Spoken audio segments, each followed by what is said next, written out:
अक्सर हम सुबह पूजा पाठ के बाद सूर्य देवता को जल ज़रूर देते हैं। सूर्य देवता को हिंदू धर्म में सबसे ज़्यादा शक्तिशाली देवताओं में से एक माना जाता है। उन्हें शक्तियों वाला देवता भी माना जाता है। ज्योतिष शास्त्र के अनुसार सूर्य देवता को जल चढ़ाना बहुत ही ज़्यादा फलदायी माना जाता है। ऐसा करने से व्यक्ति की सभी मनोकामनाओं की पूर्ति होती है। हिंदू धर्म में सूर्य को अर्घ्य देने की परंपरा प्राचीन काल से चली आ रही है। सूर्य देवता को अर्घ्य देने से हमारे सभी रोगों का नाश होता है, हमें स्वास्थ्य सुख में वृद्धि होती है। यही नहीं, ऐसा माना जाता है कि यदि सूर्य को अर्घ्य देते समय उसमें कुछ चीज़ें मिला लिया जाएं, तो हमारे जीवन में जितनी भी समस्याएं हैं उन समस्याओं का अंत हो जाता है। नमस्कार मित्रों, स्वागत करती हूँ आपका अपने चैनल अनुराधा सीरीज़ भक्ति सागर में। आज की वीडियो में हम जानेंगे कि सूर्य देवता को जल चढ़ाते समय हम उसमें ऐसी कौन सी चीज़ें मिलाएं जिससे हमारे जीवन में आ रही बहुत सारी कठिनाइयाँ हैं वो ख़त्म हो जाएंगी। तो वीडियो पसंद आए तो वीडियो को लाइक करिएगा और चैनल को सब्सक्राइब करिएगा। ख़ास तौर पर देखिए, अगर आपके बच्चों के विवाह नहीं हो रहे हैं, बेटी है या फिर बेटा है, उसकी शादी अगर नहीं हो रही है, तो उसके लिए आपको यह ज़रूर करना है। या फिर आपकी अगर शादी हो गई है और आपके हस्बैंड के बीच में बनती नहीं है, छोटी छोटी बातों पे बहुत ज़्यादा बहस होने लगती है, तो चलिए इन सब का क्या उपाय है। तो देखिए, हिंदू धर्म में हल्दी को बेहद ही शुभ माना जाता है। किसी भी काम को करने के लिए हल्दी का इस्तेमाल ज़रूर किया जाता है। और जब शादी विवाह की बात आती है तो उसमें भी हल्दी का उपयोग ज़रूर किया जाता है। चाहे वर हो चाहे वधू हो, उसको हल्दी ज़रूर लगाई जाती है। तो जो सबसे पहला उपाय हमारा है, अगर मान लीजिए आपका बच्चा है, किसी का भी आपकी जान पहचान में है, या आपके घर में बेटा है बेटी है, उसके विवाह में कुछ दिक्कतें आ रही हैं, तो देखिए करना क्या है कि नियमित रूप से सूर्य देवता को जब जल दे, उसमें क्या करिए कि एक चुटकी हल्दी मिला लीजिए। ऐसा क्या होगा कि आपका बृहस्पति मजबूत होगा और इससे आपकी शादी जल्दी से जल्दी तय हो जाएगी। मान लीजिए आपकी बच्चे की शादी तय होते ही टूट जाती है, इंगेजमेंट होके टूट जाती है, और या फिर बात बनते बनते फिर बिगड़ जाती है, तो ऐसे देखिए क्या करना है। ऐसे में तो जो लड़की की माँ है या फिर जो लड़के की माँ है, मदर को ये काम करना है कि 21 दिनों तक सूर्य देवता को जब जल दे तो उसमें चुटकी भर हल्दी मिलाकर जल दें। उससे क्या होगा कि बच्चे की जीवन में जो भी बाधाएं हैं वह दूर हो जाएंगी। अगर कोई पति पत्नी हैं जिनके बीच में बहुत ज़्यादा झगड़ा होता है, बेवजह की लड़ाई होती है, पति पत्नी की बात नहीं मानता, पत्नी बातें नहीं मानती है, तो ऐसे में करना क्या है। तो देखिए, जो पत्नी है या फिर पति है, दोनों में से यह उपाय कोई भी कर सकता है। अगर पत्नी बात नहीं मानती तो पति करे, और पति बात नहीं मानता तो पत्नी करे। प्रतिदिन सूर्य देवता को हल्दी मिलाकर जल दीजिए, और जल देने के बाद जो भी थोड़ी बहुत हल्दी उसमें रह जाए, उसमें थोड़ी बहुत रह जाएगी, चिपकी होगी साइड में, तो उसको निकाल के अपने मस्तक पर लगाएं और सूर्य देवता से यह प्रार्थना करें कि आपके वैवाहिक जीवन में जो भी है लड़ाई झगड़े हैं वो सब दूर हो जाए। अब हम लोग जानेंगे, देखिए, अगर मान लीजिए बहुत लाख कोशिश करने के बाद आपकी बेटी की शादी नहीं तय हो रही है। देखिए, हर माँ को, हर माता पिता को चिंता होती है, बेटी की शादी ना होना ये बहुत बड़ी बात होती है। ऐसे में आपको देखिए करना क्या है, बेटी की शादी तय जल्दी से हो जाए, अच्छी जगह पर हो जाए, बेटी आपकी खुश रहे ससुराल में।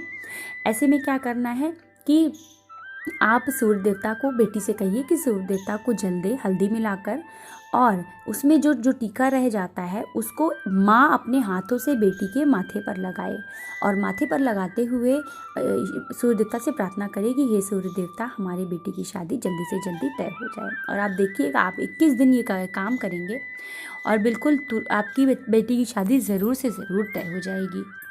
अब देखिए, अगर आप आर्थिक तंगी से गुजर रहे हैं, आपकी फाइनेंशियल कंडीशन बहुत ही अच्छी नहीं है, आपको पैसे की दिक्कत है, धन की दिक्कत है, तो देखिए इसके लिए क्या करना है कि आप एक लोटे में, तांबे के लोटे में जल भर लीजिए, उसमें लाल फूल और अक्षत डालिए। अक्षत आपको कैसे डालना है, खड़ा अक्षत होना चाहिए, 1 3 5 ऐसे डालना है, टूटा हुआ ना हो, और थोड़ा सा चुटकी भर रोली मिलाकर प्रतिदिन सूर्य देवता को जल दीजिए। और सूर्य देवता का जो मंत्र है उसका जाप करते हुए आप जल दीजिए, ओम आदित्याय नमः, भानुआय नमः, ऐसा करके आप जल देंगे। आप देखेंगे धीरे धीरे आपके जीवन में जो भी व्यापार से और नौकरी से या फिर आर्थिक समस्याएं जितनी भी हैं वह सारी दूर हो जाएगी। अगर आप चाहते हैं आपको आपका मनपसंद जीवन साथी मिले जैसा आप चाहते हैं, या बहुत लोग लव मैरिज करना चाहते हैं, उसके लिए आपको क्या करना है कि एक तांबे के पात्र में आपको जल भर लेना है। फिर उसमें आप पीला फूल डालिए कनेर का, चुटकी भर हल्दी और आंवले का रस थोड़ा सा 2 बूंद डाल दीजिए और आप सूर्य देवता को जल दीजिए। और जल देते हुए सूर्य देवता से प्रार्थना करिए कि मेरा विवाह ऐसे व्यक्ति से हो जाए। जो भी आपके मन में इच्छाएं हैं, मनोकामनाएं हैं, उसको लेकर आप अगर यह काम करते हैं तो आपकी यह मनोकामना ज़रूर पूरी होगी। किसी को संतान नहीं है, संतान प्राप्ति के लिए क्या करना है, तो देखिए संतान प्राप्ति के लिए एक तांबे के पात्र में आप जल भर लीजिए, उसमें लाल कनेर डालिए। देखिए सूर्य देवता हैं, सूर्य देवता को पुत्र का देवता माना जाता है। अगर किसी के भी जीव कुंडली में सूर्य देवता कमज़ोर होते हैं तो उसको पुत्र नहीं मिलता है, संतान नहीं होती है। तो इसलिए आपको यह काम करना है, एक तांबे के लोटे में जल भरकर उसमें लाल कनेर का पुष्प डालिए, अक्षत डालिए। फिर से मैं बोलूँगी 1 3 ऐसे करके डालिएगा, टूटा हुआ अक्षत बिल्कुल भी मत डालिए। चुटकी भर रोली डाल के सूर्य देवता को अर्घ्य दीजिए और अर्घ्य देते समय ईश्वर से प्रार्थना करिए कि आपकी गोद जल्दी भर जाए, आपको संतान हो जाए, पुत्र नहीं है तो पुत्र हो जाए, पुत्री नहीं है तो पुत्री हो जाए। ऐसा करने से आपके जीवन की जितनी भी समस्याएं हैं, संतान आपको जल्दी से जल्दी हो जाएगी। और सूर्य देवता को जब भी आप जल दीजिए, जल देने के बाद वहाँ पर खड़े होकर गायत्री मंत्र का 5 बार जाप करिए। इससे क्या होगा, आपके जीवन की जो भी दिक्कतें हैं, जो भी परेशानियां हैं, वह सारी समाप्त हो जाएंगी। आपका वैवाहिक जीवन अच्छा रहेगा, धन से संबंधित जितनी भी समस्याएं हैं वो समाप्त हो जाएंगी। अब देखिए सूर्य देवता को जल कैसे देना है, आप सभी को पता होगा सूर्य देवता को जल कैसे देना है, लेकिन एक बार मैं फिर से बता देती हूँ। देखिए जल देते समय सबसे पहला काम आपको सूर्योदय से पूरे उठना पड़ेगा। आप 5 बजे उठ जाइए, 6 बजे उठ जाइए। अगर आप बहुत ज़्यादा रात को आते हैं, काम कर कर थक जाते हैं, तो मैक्सिमम 7 बजे तक उठ जाइए। सूर्य देवता को जल देने का समय 9 बजे के पहले पहले रहता है। अगर आप सुबह सुबह देते हैं 5 बजे 6 बजे बहुत अच्छा है, लेकिन वैसे तो अगर नहीं समय है तो 9 बजे तक आप जल दीजिए। उसके बाद आपको क्या करना है, स्नान करने के बाद बढ़िया से अच्छे से कपड़े पहन लीजिए, साफ़ सुथरे कपड़े पहनिए।